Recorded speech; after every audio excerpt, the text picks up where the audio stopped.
आप सभी को दास की प्यार भरी नमस्कार और धर्मकार प्यारे संतो महापुरुषों जी। ईश्वर, भगवान और देवता, प्रश्न यह है कि क्या इन तीनों में कोई अंतर है, और यदि कोई अंतर है तो वो अंतर क्या है। अब इससे पहले कि हम इस विषय पर आगे चलें, दास आपके चरणों में ये बात रख दे कि एक ब्रह्मज्ञानी की नजर में इनमें कोई भी अंतर नहीं होता।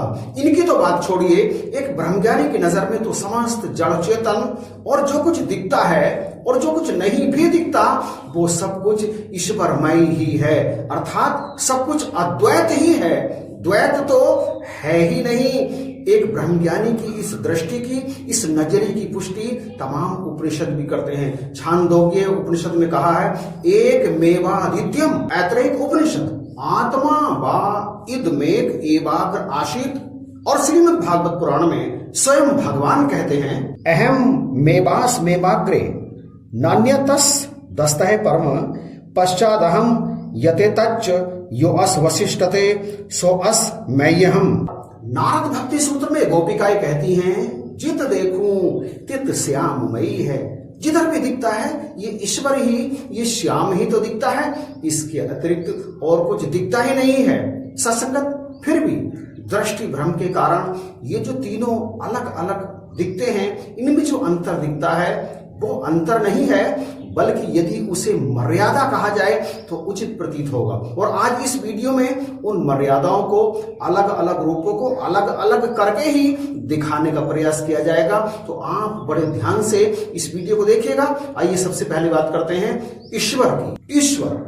ईश्वर वह सुप्रीम और चेतन एनर्जी है जिसके द्वारा इस समस्त ब्रह्मांड का संचालन होता है। यह हर समय, हर क्षण, हर काल में, जर्रे जर्रे में, पत्ते पत्ते में, कण कण में मौजूद रहती है। ये कभी भी पैदा नहीं हुई, यह हमेशा से रही है और हमेशा ही रहेगी। समस्त प्रकृति में, जड़ में, चेतन में जो भी बदलाव होता है, मतलब परिवर्तन की जो प्रक्रिया होती है ना, वो इसी परम शक्ति की मौजूदगी के कारण होती है। और इसी कारण चूंकि ये निराकार रूप में हर समय हर जगह मौजूद है, व्यापक है, तो रामचरितमानस में कहा गया, हरि व्यापक सर्वत्र समाना, प्रेम से प्रकट हो ही मैं जाना, देश काल दिशि विधि सहुमाही, कहो कहा जय प्रभु नाही। मुंडक उपनिषद में इसी परम शक्ति के बारे में कहा गया है, यत् तदृश्यम ग्राह्यम गोत्रम वर्णम चक्षुः श्रोत्रम तद पाणी पादम नित्यम विभुम सर्वगतम सुसूक्ष्म तद व्ययम यद भूत योनि परिपश्यते धीराः। इसी सुप्रीम चेतन परम एनर्जी ईश्वर के विषय में श्वेताश्वतरो उपनिषद में कहा गया है, न तस्य कार्यं कारणं न विद्यते, न तस्य मश्चाभ्य धिकस्य दृश्यते, परास्य शक्तिर विविधैव श्रूयते, स्वाभाविकी ज्ञान बल क्रिया च। प्रश्नोपनिषद में एक प्रसंग आता है, जब सुकेशा ने पिपलाद मुनि से प्रश्न पूछा, हे प्रभु 16 कलाओं वाला पुरुष कौन है। इस पर पिपलाद आचार्य ने कहा, स प्राणम सृजत प्राणाच श्रद्धा खम वायुर ज्योतिरापः पृथ्वीन्द्रियम मनोयन्न मन्ना द्वीर्य तपा मंत्रः कर्म लोका लोकेशु च नाम च।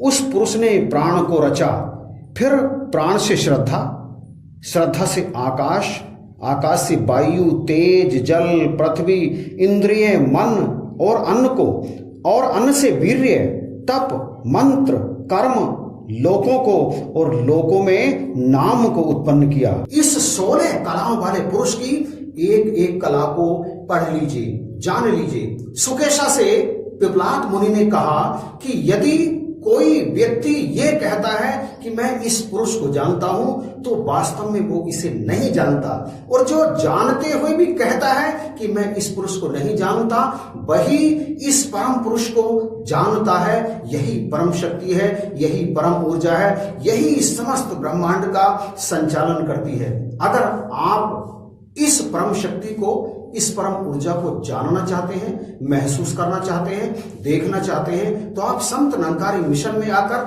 सदगुरु माता सुदीक्षा महाराज जी से इनका दर्शन कर सकते हैं। सदगुरु बाबा हरदेव सिंह जी महाराज ने इस परम शक्ति, इस परम ऊर्जा के बारे में कहा है, वास्तव में परमात्मा सुप्रीम एनर्जी है, चेतन सत्ता है, एक ऐसी सत्ता जो सृष्टि के कण कण में इस प्रकार व्याप्त है कि इसके बिना कहीं एक पत्ता भी नहीं हिल सकता। इस परम सत्ता का विधान भी इसी के तरह अटल है, निष्पक्ष है। यही कारण है कि परमात्मा के इस विधान ने कर्म करने की जो स्वतंत्रता मनुष्य को प्रदान की हुई है, उसमें यह चेतन सत्ता किसी भी प्रकार बाधक नहीं बनती। इस प्रकार परमात्मा कर्ता होते हुए भी अकर्ता है। यही एकमात्र परम शक्ति ईश्वर है, जो सृष्टि के कण कण में मौजूद होने के कारण प्रत्येक प्राणी के कर्मों को जानता है, उनका विवेचन करता है और कर्मों के अनुसार उनके फल का निर्धारण करता है, उनका क्रियान्वयन करता है। जो इसे जानता है ना, वही ज्ञानी है। याद रहे, यही ईश्वर है, यही ईश्वर है, यही ईश्वर है। आइए अब चलते हैं ईश्वर के दूसरे रूप भगवान की तरफ। भगवान किसे कहते हैं, भगवान कौन है, संक्षेप में इस पर हम बात करेंगे। संतो महापुरुषों, आप जान चुके हैं कि 16 कलाओं वाला पुरुष ईश्वर है और ईश्वर के बनाए हुए प्राणी इनमें से कुछ कलाएं लेकर के प्रकट होते हैं। किसी में 1 कला होती है, 2 कला होती है, किसी में 3, 4, 5, 6, 7 तक कलाएं होती हैं। और ईश्वर जब साधु जनों का परित्राण करने के लिए और दुष्ट जनों का विनाश करने के लिए, पृथ्वी को पाप से मुक्त करने के लिए जब जब भी मनुष्य शरीर या कोई और शरीर धारण करके इस लोक में या किसी और लोक में जहां भी सृष्टि होती है प्रकट होते हैं, तो फिर उन्हें भगवान कहा जाता है। भगवान ईश्वर का साकार रूप होते हैं। जब जब भी धर्म की हानि होती है, भगवान श्री कृष्ण गीता में कहते हैं, यदा यदा हि धर्मस्य ग्लानिर्भवति भारत अभ्युत्थानम धर्मस्य तदमात्मानं सृजाम्यहम् पवित्राणाय साधूनां विनाशाय च दुष्कृतां धर्म संस्थापनार्थाय संभवामि युगे युगे। रामचरितमानस में कहा गया है, जब जब होए धर्म की हानि, बाढ़हि असुर महाअभिमानी, तब तब धर प्रभु मनुज शरीरा, हरहु कृपानिधि सज्जन पीरा। ससंगत शाब्दिक रूप से भगवान 2 शब्दों से मिलकर बना है, भग और बान। भग का अर्थ है शक्ति और बान का अर्थ है धारण करने वाला। दूसरे शब्दों में भगवान का अर्थ है शक्तियों को धारण करने वाला। विष्णु पुराण के अनुसार ज्ञान शक्ति बलैश्वर्य वीर्य तेजानस्त शेस्त है भगवछंद वाच्यानी विनाहैर्य गुणार्दिमी, जिसमें ज्ञान शक्ति बल तेज शौर्य वैराग्य अनंत रूप में विराजमान हो, वह भगवान है।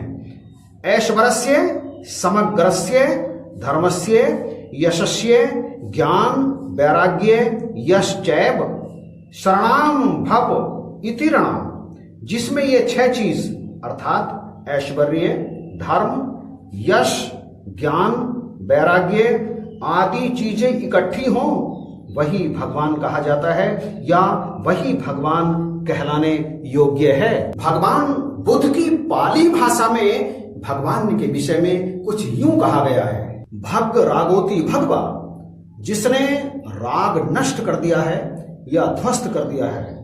भग्य मोहोति भगवा, जिसने मोह को नष्ट कर दिया है। भग दोषोति भगवा, जिसने द्वेष को समाप्त कर दिया है। भग तरणहोति भगवा, जिसने तृष्णा को नष्ट कर दिया है, ध्वस्त कर दिया है, समाप्त कर दिया है, वही भगवान है। ससंगत संत महापुरुष दास को ऐसा लगता है कि शायद अब ईश्वर और भगवान का अंतर बिल्कुल क्लियर हो गया होगा। अब जानते हैं देवता क्या होते हैं और ये देवता ईश्वर और भगवान से किस तरह भिन्न होते हैं, इनके बीच के अंतर को अब वीडियो में आगे जानने का प्रयास करते हैं। संतों महापुरुषों, हिंदी धर्म ग्रंथों में 34 कोटि देवता बताए गए हैं। अब इससे पहले कि ईश्वर भगवान और देवताओं के अंतर को क्लियर करें, आइए जानते हैं ये 34 कोटि देवता कौन कौन से हैं। 12 आदित्य हैं, धाता मित्र आर्यमा, शक्र, वरुण, अंश, भग, विवस्वान, पूषा, सविता, त्वष्टा और विष्णु। 2 वसु हैं, धर, ध्रुव, सोम, अह, अनिल, अनल, प्रत्युष एवं प्रभास। 11 रुद्र हैं, हर, बहुरूप, त्र्यंबक, अपराजिता, वृषाकपि, शंभु, कपर्दी, रेवत, भद्रव्यग, शर्व और कपाली। इनके साथ 2 अश्वनी कुमार हैं, इंद्र एवं प्रजापति। इस तरह से यह संख्या 33 कोटि है। अब आइए देवताओं के बारे में वह जानते हैं जो हम अक्सर सुनते हैं। हम अक्सर सुनते हैं सूर्य देवता, वनस्पति देवता, जल देवता, अग्नि देवता, वरुण देवता, इसके अतिरिक्त पृथ्वी देवता, और आगे बढ़ जाइए आप, पति देवता, पितृ देवता, कुल देवता। दरअसल देवता उन्हें कहा जाता है जिनमें दिव्यता होती है, जो दाता होते हैं, जो देते हैं, परंतु उनकी कुछ सीमाएं होती हैं। ईश्वर की तरह वो असीम नहीं होते कि किसी को कुछ भी प्रदान कर दें, और भगवान की तरह उनके पास अलौकिक शक्तियां नहीं होती। हाँ, वो मनुष्य को जो दे देते हैं, यश, धन, पुत्र, प्रसिद्धि आदि और इसके अतिरिक्त कुछ और भी, परंतु वो अमरता नहीं दे सकते। वो इतना कुछ नहीं दे सकते कि मनुष्य जो चाहे वो मांग ले। श्रीमद् भागवत गीता में भगवान श्री कृष्ण देवताओं के बारे में बताते हुए कहते हैं, यो यो या या तनु भक्ता श्रद्धयार्चितुमिच्छति तस्या तस्या चला श्रद्धा तमेव विद्याम्यहम्। और एक स्थान पर कहते हैं, काडच्छन्द कर्मणा सिद्धि यजंत इह देवता क्षिप्रम ही मनुष्य लोके सिद्धिर भक्ति कर्मजा। जो श्रद्धालु और भक्त की कामना से जल्दी ही प्रसन्न हो जाते हैं और बिना सोचे समझे भक्त को, याचक को वो दे देते हैं जो वो चाहता है, भले ही उसमें उसका भला हो या उसका नुकसान ही क्यों ना हो जाए, वही प्रदान कर देते हैं। ऐसे दानी होते हैं देवता। परंतु जो ईश्वर हैं, परंतु जो भगवान हैं, उनकी पूजा आराधना करने पर याचक को इतनी जल्दी उसकी मनोकामना वाली वस्तु नहीं मिलती, और भगवान उस याचक को, ईश्वर उस याचक को वो वस्तु, वो चीज देने से पहले ये देखते हैं कि इसे देने में इसका भला होगा, नुकसान तो नहीं होगा। यदि ईश्वर ये जांच ले, यदि भगवान ये जांच ले कि इसे देने से इस याचक और इस भक्त का बुरा हो सकता है, उन्हें ये लगे कि ये वस्तु, ये चीज याचक को देने पर उसका बुरा भी हो सकता है या बुरा हो जाएगा, तो ईश्वर या भगवान उस याचक को, उस श्रद्धालु को वो वस्तु नहीं देते। यही अंतर है देवताओं में और ईश्वर में और भगवान में। तो सत्संगत प्यारे संतों महापुरुषों जी, ये वीडियो आपको कैसा लगा? अच्छा लगा है? यदि आपको ये ज्ञानवर्धक लगा है और आपको पसंद आया है तो प्लीज एक कमेंट तो बनता है, लाइक जरूर कीजिएगा और इसे अधिक से अधिक शेयर करना बिल्कुल भी मत भूलना। अभी कर दीजिए, प्लीज अभी कर दीजिए। और यदि अभी तक आपने इस चैनल को सब्सक्राइब नहीं किया है, आप इस पर नए हैं, तो प्लीज सब्सक्राइब करके बेल आइकन को प्रेस कर दीजिएगा। इन्हीं शब्दों के साथ आप सभी को प्यार भरी नमस्कार और धन्यवाद प्यारे संतों महापुरुषों जी।